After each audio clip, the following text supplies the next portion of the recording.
Sup y'all, it's Mandu Senpai, and today we're going to talk about Japanese hair straightening. We're going to talk about if you're a candidate for it, number one.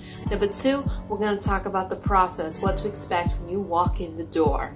Number three, aftercare of your hair, how you should take care of it to maintain its luscious, I was going to say curls, straightness, okay?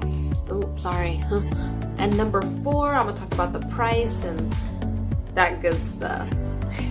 Okay, so number one, you know if you're a candidate, if you have generally healthy hair, you don't want to do this if your hair has been already color treated, bleached, highlighted, stuff like that, because your hair is going to be weaker, and what they're going to do is they're going to put some strong chemicals on your hair.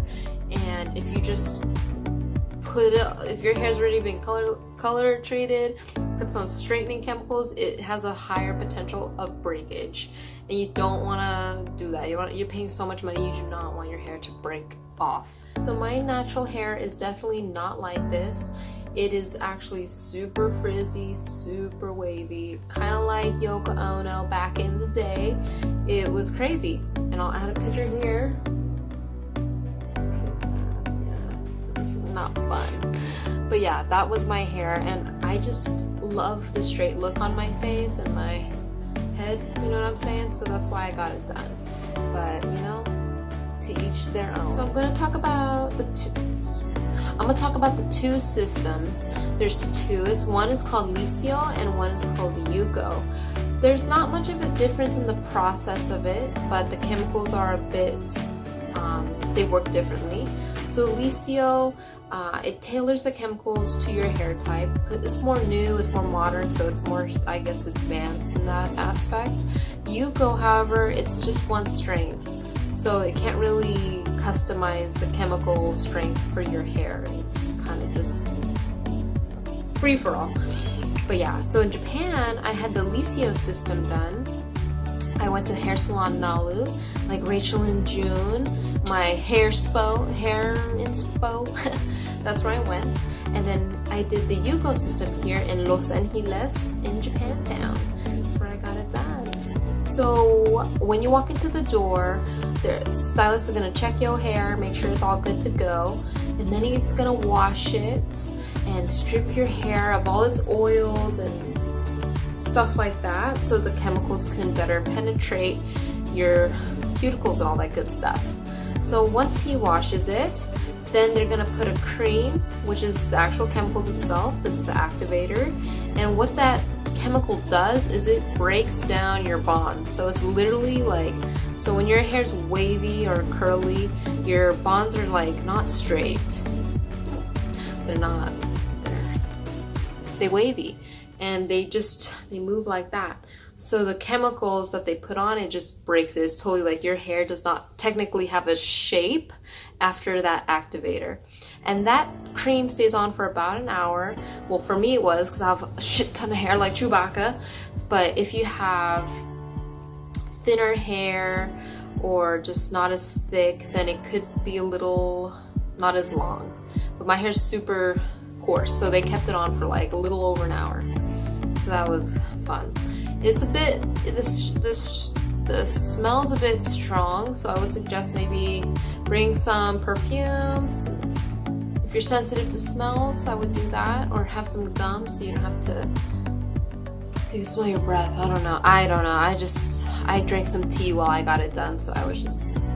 So after they put on the activator and you've waited the correct amount of time, and during this time, your stylist should be checking your hair strands, making sure that it's not breaking and that your hair is tolerating the process well.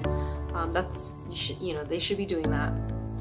So after that, they wash out the activator, they blow dry your hair, and flat iron your hair. So that basically is giving your hair its shape, because remember we talked about the chemicals, they basically are breaking your bonds to where they have no shape, and now the stylist is flat ironing it to make your bonds straight. Ha! Magic science! So cool. Anyways, so that's what they do, and as soon as you think you're done, because it's been like 2 hours, you're not done. They still gotta work on your hair.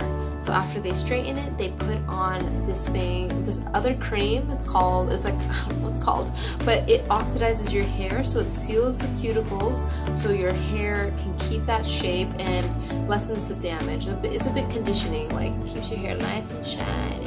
Ooh. So that's what that does. And after that, that one doesn't stay on as long. It's about like 10 to 15 minutes.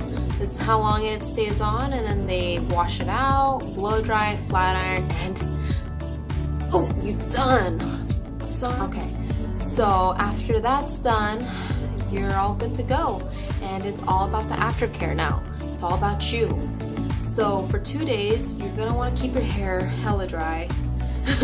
You do not wanna go take a bath after you get your hair done. You do not want to go to the beach. You don't want to work out. You got to keep this ish dry because the chemicals are still working even after the process is done. So just make sure you keep, take care of that. And so that's for 2 days. And for a week, you don't want to put it up in a bun. You don't want to braid it because your hair is still trying to keep, it's permanent. This hair that they worked on, it's gonna stay straight as long as you don't mess it up.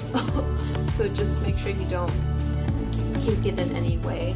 So my suggestion is, let's say an oopsie happens, let's say you accidentally kink it or position it a certain way, just as soon as you see it, just straighten it, okay? Just straighten that ish out, and you gotta keep your hair super pin straight like that for a week. I know it's crazy, it's so hard for me because I sleep like Tina.